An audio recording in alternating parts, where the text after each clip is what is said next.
All right, as I try to do my best Shaun Morash impression to open up one giant step, we always thank you for taking it with us.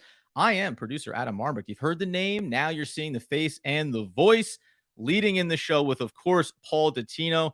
As we continue, Paul, to try to figure out what Big Blue is planning for the Week 18 matchup against the Philadelphia Eagles. How are we, sir, as the season is winding down? Good morning. Good to talk to you, Adam. I think I was correct in asking Coach Brian Dable for a load management day on Monday and Tuesday so that I could take it easy with some of his players. And indeed, it has allowed me to calm down some off of the high from last weekend when the Giants did clinch a playoff spot. You better believe it. If not for the video coverage of Daniel Jones giving the team off that extra day of rest, I wouldn't have been sure that it wasn't Paul in the locker room saying, guys, we'll see you on Wednesday. But ultimately, they do get the extra rest. We are going to talk about what Brian Dable plans on doing heading into this Week 18 matchup that, in theory, does not have a lot for the Giants to accomplish. Certainly not from a playoff seeding standpoint and from what the matchups are going to be. That's out of their control, what that wild card playoff game is going to look like for them, knowing, though, that they are 100% in the playoffs. But we start with, unfortunately, I think in some ways, coming off that great win over the Colts, clinching the playoff berth. The media did have some follow-up questions for Kayvon Thibodeaux in regards to the sack on Nick Foles and the celebration after it. I did find it, and I think you're going to have the same sentiments, a little bit frustrating the way in which they approach covering something like this around a rookie who had injuries early in the season, is trying to get to a place where he's a high-level impact leader for this defensive unit. It did feel a little bit to me like they were trying to pin him into a corner and get something out of him for a tasty tidbit. Yeah, I think so too, Adam. And in reality, there are a lot of layers to unpack in this particular issue. But let's start with the first layer. All right. He did the snow angel celebration. Foles was hurt. Thibodeaux had said after the game he didn't realize Foles was actually that badly injured when he was doing it. Then he goes to the sideline. He does the nighty night sleep thing. All right. I've said this and I'm on record everywhere that I've been. I'm an old school guy. I'm an anti celebration guy. I personally think that the NFL has gone way overboard with all of their choreographed celebrations. Yep. So I'd like to see all that stuff gone anyway. Because quite frankly, if it's gone, then you don't have people questioning others' intentions, do you? Yeah. I got to be honest with you. In that moment, we look at it and we say, what? I can say it doesn't look great lying there next to a player who looks like he may have injured himself in some way. And Right. also, it's It's a bad look. understandable that Kayvon Thibodeaux got the sack. He is just thinking about celebrating and being jubilant about it. So the idea that you can't give a player a pass on a moment like that of maybe he wasn't aware, he understands what his goal is, what he's there to accomplish. I think it's okay. And to your point, I probably have a little bit of that old school mentality where I don't need all the excessive celebrations. There's a long game to play every single Sunday, and it's all right to get up and move on to that next play. So I don't think there's much more to say beyond that, other than it was, if you just look at the play isolated, a really important play for Kayvon Thibodeaux and that continued growth for him where he no Right. longer shows that hesitation that he did earlier in the season, right? I think there were times when he wanted to both protect against that ball, getting to the outside, and also get after the quarterback. He's playing. We almost, I think, forget he's a rookie. He's playing with that instinctual kind of skill set that we knew he had coming into the Giants organization. He's showing over the last month that he's an impact player, and Yeah. not just with these crushing hits, but with the fact that he's coming up with them in big spots and big games, and he's becoming someone who the offensive coordinators have to worry about. He's becoming a headache player, as I like to call them, when they're trying to construct their game plan on Monday night. The other part to this onion, as we unpeel it, is when Jeff Saturday, the Yeah. Colts head coach, had said it was tasteless, and he really kind of got on Thibodeaux for the quote celebration. Well, of course, a couple of days later, the writers get their first chance to talk to Thibodeaux, and what do? Well, what was your reaction to Jeff Saturday criticizing you? And Thibodeaux, not knowing who Jeff Saturday is, Right. because A, Thibodeaux is a young rookie in this league. B, Jeff Saturday just got the job about a month and a half ago when he took over the Colts as their head coach. So Thibodeaux doesn't know who he is from anybody. Yeah. In fact, he even admitted to us when he got drafted that he didn't know much about NFL history. Now, we can argue whether or not that's good or bad. I kind of like to think that guys will study up a little bit more on their profession. But he then told us he didn't know much about NFL history. So even if Jeff Saturday is one of the great centers that this league has seen in the last 30 years, I think it's plausible that he did not know the name Jeff Saturday. Right. So when he made the comment, which has been taken out of context, and he has been getting literally hung by his toenails for that, I don't know who Jeff Saturday is. Therefore, if I don't know a guy, I don't care what he says. I care about what people say and when I know them. Well, I get it. I get it. If the question was, did you hear what Coach Jeff Saturday had to say different about question. The play? Give him some different context. question. Yes. Did you hear what the Colts head coach had to say about your display? Yeah. That's a different question than did you hear what Jeff Saturday said about you? As far as Kayvon Thibodeaux is concerned, and I'm not going to get into his head, but I was there during the interaction with the media. I got the impression not only did he not know who Jeff Saturday was, but the way they were baiting him, and they asked him a similar question like 3 or 4 times, it could have just as easily had been one of those talking heads on FS1 or ESPN1 or ESPN2. And so frankly, he's you thinking don't want to it himself, like that. right? Yeah. He's thinking to himself, I don't know who this guy is. It sounds like he's just one of those opinionated talking heads. And so his answer reflected an attitude as opposed to maybe being respectful. If he was asked, hey, the Colts head coach said this about it, he wasn't too fond of your issue of what you did, what would you say to him? Well, now, if someone asks me the question that way, now I'm thinking, okay, Colts head coach, there's a certain command or a respect that is commanded by the position and the title. I'm now going to answer the question in a much more relaxed and respectful manner, as opposed to Mr. X, who I have no idea who he is, and clearly the writers were baiting him. So, and I think it's very interesting too. The other quote that they came after him on was about how he's paid to get after quarterbacks, right? And be an impact player. And that's what he did. But the part that was left out of context in many of the stories is when he said, quote, you don't play the game for anybody to get injured. Yep. But I play defense. They brought me here to be a savage and take over the game. Okay. In its full context, you don't hear a man who wants to injure somebody in that quote. Right. But when you slice the quote and just take that second part, boy, it makes him sound pretty vicious, doesn't it? In totality, it sounds like an energetic young player looking to be an impact player for his team. And in little tiny chunks, it sounds like someone who's maybe not fully aware or fully thoughtful around the totality of the game and what can happen on any given play. It's a really good point, Paul, around that. Yeah. Adam, in all honesty, I think part of this is he's a rookie. He's very well spoken. Yep. He's not afraid to be outspoken. And he's a very affable guy. It's easy to listen to him and talk to him because he speaks very, very well with a lot of confidence and assertiveness. So I think as a rookie, he made the mistake of falling into the trap and he got baited and they took him out of context. And now they put a nasty cloud over his head. I think if he's 6 or 7 years into the league and the same issue happens again, he probably knows how to avoid it or understands how he's being backed into a corner and figures a way out.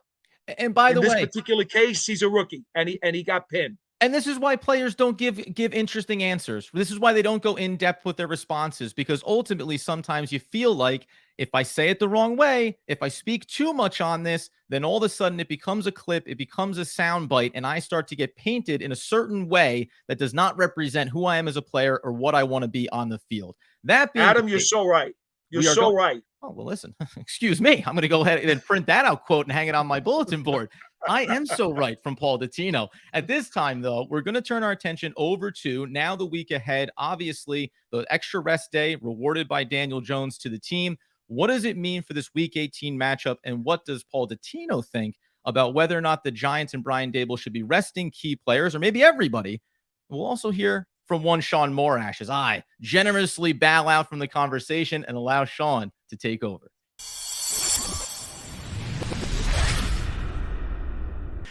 Not to totally transition, because I did have to talk a little Kayvon with you, Paul. So I'm going to just throw my 2 cents in here too. Please do. You just hit on a couple things with Adam that I think are worth noting. Number one, now that he has a stain on him. Stain on him by who? People outside the Giants. Because I'll tell you right now, Giant fans, I've seen them. They've been all over my Twitter. Everybody loves this guy after what he said. Giants media, what? Because Jordan might have got a bad answer out of it and he got a little snippy. Fine, whatever. I don't think he has a black stain here at all. In fact, I think that the Giants have lacked a guy with a little bit of that FU attitude, frankly. And yes, I think Kayvon should mature a little bit. But a guy like that is a typical guy that you love when he's on your team and hate when he's an opponent. And frankly, this Giant team has lacked a guy like that for far too long. He wasn't malicious. He wasn't trying to injure Nick Foles or like dance on his grave, so to Correct. speak. That's all he did. He laid a hit. Nobody in the Colts came over to defend him. He did snow angels without looking over there. He did the night sleep thing. Okay, bad look. By the way, not the first time he's done it this year. And in the end, yes, the history thing, you're right. He thought he was talking about a media member. I had to ask this. I don't remember who Tom Brady's center was all those years. I don't remember who Montana's center was all those years. And I said this last night.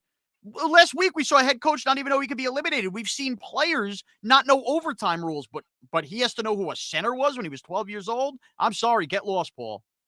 Yeah, Shaun, it's really a shame, but this is the mentality, the pack mentality of a lot of scribes that you see today, where they will try to trap somebody. They'll smell blood. They'll get them into a corner, and they'll do what they can to take things out of context to kind of make them, the judge and jury, if you will, so that they can pin a guy to the wall.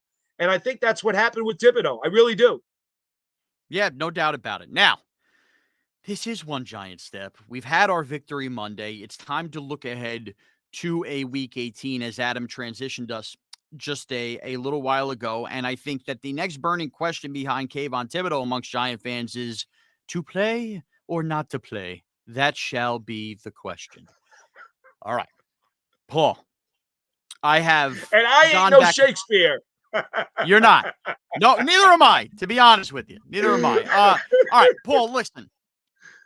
I think that one thing is obvious, right? I think we can make a couple points. If you are a football player and you know playing football and you're a competitor, you're going to want to go out there and play the game. And I think that there are still a lot of Giant fans who say, hey, screw this. This is the Philadelphia Eagles. We should want to go out and play the game. And I have seen the argument, and I honestly don't know where you stand on this, about the 07 Pats. By the way, that's NFL history and undefeated season. You're not talking about knocking the Eagles out from playing wild card weekend. Correct. Completely different. Totally different. Number two, totally different. Totally different. There was totally different historical purposes. Number two, 2016 year, the Giants did it and they knocked Washington out. It didn't have any positive effect. They lost the next week.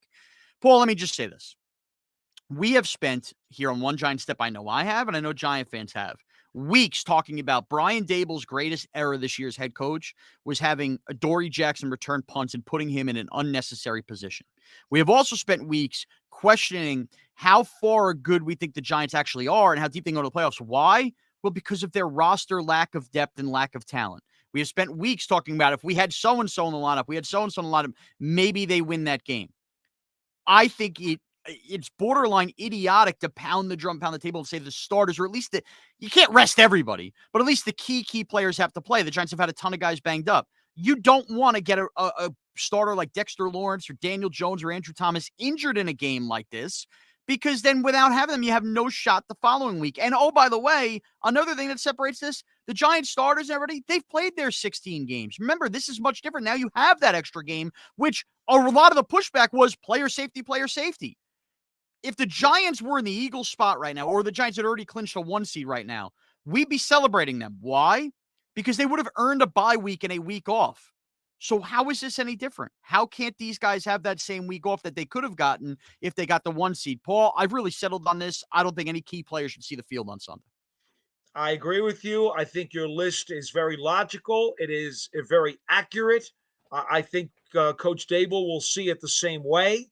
And as I've said, I believe even on our last program, the Giants have a lot of guys who have played through some pretty nasty bumps and bruises just to get to this point, to try to drag this team into the playoffs with 9 victories. And that goes aside from the guys who have been actually on the injured list and missed time. Okay? Their gas tanks are low. A number of these players are on fumes right now. So, how is it right? How is it justice? How does it give your team the best chance to compete in the playoffs by pushing them even further this week in Philadelphia? How does that make any sense whatsoever, in addition to the things that you have just listed, Shaun? It makes none. Let's make it simple for everybody out there. It makes none. None. And by the way, I could hear the argument about McKinney and Jackson and wanting to shake off rust and playing somewhat. Those guys are different. And again, you have to play some of these guys. I'm also going to spin you forward on another couple angles on why I think this is silly. Look, let's not get ahead of ourselves. We are so pleased, and you know me, I was celebrating the Merry Clinchmas poll. We're having a great time with it. We understand that even at a full roster, the Giants are undermanned, and it would take a valiant effort to beat the Philadelphia Eagles. And we understand, and we've seen playoff runs in the past where anything can happen. If the Giants need to basically do all they can and pull out all the stops to beat the Philadelphia Eagles on their best day, would you rather that be Sunday, or would you rather that be in 2 weeks potentially when they see them in a divisional round? And oh, by the way, if you play all your starters and you go full throttle in this game and you still get your ass kicked by the Eagles because they got their ass kicked already, well, how exactly does that provide momentum? In fact, that might just provide doubt that, you know what, they're not good enough and they don't belong. So I would rather just go out and not and have that unknown of how the Giants at full strength affair with the Eagles and see that and rise to that in the playoffs. I think if you give them all they have and you hang with them and you lose a tight game or beat them, well, then now you've shown your cards, and the Eagles could easily watch that film and beat you again in 2 weeks. So to me, again, it just makes no sense to me, this attitude. And where you keep 07, 07, 07. It is not the same thing. In no way, shape, or form is it the same thing, because in 07, you were talking about the integrity of the game against all-time history as well. Gee, what good does it do you to beat the Eagles except potentially change their seed? That's a hell of a lot different than destroying a historic run of a perfect season. It's not the same at all in any way, shape, or form. Not to mention, Tom Coughlin's team was healthy and a hell of a lot deeper in 2007 than this team is right now for Coach Brian Dable. And I'll add one other item to this entire picture, Shaun. Not that you need any more salt in your soup, but I'll do it for you anyway. Think about this for a second. Brian Dable has preached, as has Wink Martindale and Mike Kafka, to all the guys in their roster. Work hard, work hard, work hard, and you will earn your snaps. You'll be rewarded. Everybody's going to get a chance to play with our system, with our offense, with the way we play with our matchups. Well, there are guys like Quincy Roche, who has busted his butt all season long, been up and down on the practice squad a couple of times, even had to get waived once and come back, who has done nothing but work his butt off and help this team get to 9 wins. Isn't it justifiable to let a guy like that play in this game, to reap the rewards of getting into a regular season game and say, look, you earned this. You bled and you sweat for us all year. Here's a chance to play. How about doing that for some of the guys who are deep on the back end of the depth chart, who have listened to the coach and said, Coach, we're giving our all for you. We know we're not playing this week. We know we're on the practice squad, or we know we're going to be scratched and not get a jersey on Sunday. But by God, thanks for giving me a chance to play in the last regular season game, because that's my feel-good reward for everything I've done for you this year. Right, and tape that, anybody else could look at if they're not coming back next year, another team, something like that. And Paul, look, let's not kid ourselves too. Part of the reason we're rubbing our hands together going, let's play the Minnesota Vikings. Well, the Vikings have some serious injuries along their offensive line right now. It is totally plausible that the Giants get into the first quarter of a playoff game. And like we saw in that Bear game, could Daniel Jones running the ball turn around and get hurt somehow? I mean, yeah, that's totally possible. Could Andrew Thomas get stepped on, somebody run into him, rolling ankles? Sure. Same thing, Dexter. Saquon Barkley, same deal. And the reason I bring that up is we know what the starting key players of the Giants are by now. You're not going to learn anything new about them in Week 18. We've seen Daniel Jones's emergence, all of that. You know what we need to know? If called upon, can Tyrod Taylor, Gary Brightwell, Matt Peart, can these guys step in a pinch in a playoff game and be ready? You want to talk about rust? Those guys should get all those reps because you never know. You might need them next week. And then what's better for the team, that they had just played last week or not? Shaun, I believe the other day on Twitter, you had someone talk to you about 2007. And I had to remind that person that Gray Rugemer was the starting center in the first round of the 2007 playoffs. As did Sam Madison. Yeah, that's correct. And you had Aaron Ross start the first 2 games. In fact, he started the whole postseason because Sam Madison, when he came back for the 3rd postseason game, was only coming back in the sub package because he had gotten hurt in the regular season finale. What better time, in addition, as you say, to allow these guys who haven't played an opportunity to play, and they've got more rust than anybody because guys like Matt Peart have barely played, period. So imagine the rust that he's got.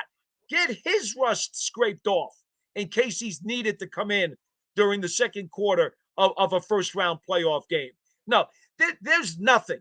There is nothing, and I repeat, nothing that anybody can say to me that makes sense to play all your starters in this game. Yeah, absolutely. So Paul and I in lockstep on that. Obviously, you heard Adam and Paul break down a lot of the Kayvon Thibodeaux before we get into a game prediction, if we could even have one in a game like this, but we'll have some fun with it. A little tip of the hat here as we transition to look ahead. Paul, you're somebody in that locker room every day. Julian Love did win the George Young Award for, basically his role with the media in relation, the Good Guy Award. Your thoughts on his growth this season? I mean, we know his growth as a player. He went from Mr. Duct Tape to an absolutely necessary, partner. You got guys with big heads sitting in the front row of Julian Love out there. That's how become a star he's become. But his leadership, everything. What have you seen from the growth of Julian Love? Yeah, I think the impressive thing about him is not that he's become a guy who could play any spot. As you said, duct tape is what Joe Judge dubbed him as. Here he is in his first year as a full-time safety, playing extremely well, leads the team in tackles. In fact, I believe he is the second leading tackler among safeties in the National Football League this year, as we speak right now. That's how important he has become. We know he took the green dot over when Xavier McKinney got injured with the auto accident midway through the season. So let's throw that onto his list of plaudits. And then on top of that, he is named a co-captain because of how he is regarded in the locker room. And then on top of all of this, he has to become, just by de facto, one of the team's media spokesmen because, after all, he is one of the captains. He is a nice guy. He's very well spoken. He's got so much responsibility. And now he has the added responsibility of talking to the media virtually every day, win or lose, tough situation or not. That's pressure. In New York, that's pressure. We just talked about how a rookie like Kayvon Thibodeaux was backed into a corner and kind of made to look bad. Well, Julian Love, I know he's been in the league a couple of years now, but he embraced that. And I can't say enough of great things about him. And it's one of the reasons the Giants have already talked to him about an extension. They just got to work out the details, but they want him here long term, and you can see why. Yeah. And Paul, listen, we obviously don't know exactly at the time of taping what Brian Daboll is going to do. So take these very much with a grain of salt. Don't go rush to FanDuel, BetMGM, DraftKings, or whatever. But we got to give game picks because it's a game weekend anyway, and we'll have some off-the-wall, fantasy reality stuff as well. I'm going to start it off, Paul. The Eagles are big-time, 2 touchdown favorites in this game, and they need to play, and they need to try to secure the 1 seed. I think, unfortunately, we're going to sit there and we're going to take a little bit of a thumping. I think the Eagles are going to flex in this game a little bit. I think they're going to score their points. I think we get a 30-17 type win. The Giants will find their way into the end zone. I think because Tyrod Taylor is not incapable. I'm going to go 30-17 Eagles beat us down here this weekend. And I was thinking something like 31-13 myself for Philadelphia. We're really kind of thinking philosophically the same way. Okay. Brian Daboll will listen to this podcast and decide to bench most of his starters, which will be the right thing to do. And they will methodically, try and do what they can do. But Philadelphia is going to play everybody. They're going to have to. They'll get an early halftime lead. And sometime by the middle of the third quarter, it'll be a 2-touchdown game. And then everybody's going to kind of cruise the rest of the way, because I'm sure Philly's going to call off their dogs in the fourth too. There's no sense in them getting any extra guys hurt going into the playoffs either. No doubt about it. Now, Paul, I will say it's impossible to pick, so I got a fantasy pick touchdown play, but I'm going to say this. I think you're going to get a lot of Gary Brightwell Sunday, so it wouldn't shock me if he ended up in the end zone, if you want to take some flyers with some anytime touchdowns. And one that I would have liked before I really thought about it, just for the story, I was going to say Kenny Golladay finally scores this, meaningless touchdown. However, they may not want to get him hurt with any kind of injury guarantees on the contract. I know he's dressed and played very, very minimal snaps. Somebody's going to have to take the snaps at wide receiver. I could be completely wrong, and maybe they don't even let him, get near a spot where he's going to get hurt. I understand all that. But, boy, wouldn't it be an ultimate twist of irony, the most meaningless game to end the year if Kenny Golladay finally scores his first touchdown as a New York Giant? That would be pretty unbelievable. I look, I told you before, I like the guy. I know how hard he works. I'd love nothing more than to see him get some measure of success by the time the season is all over, whether it's now or maybe in the playoffs. But you know where I'm going to go, because it's a guy that I've talked about so many times during the course of the season.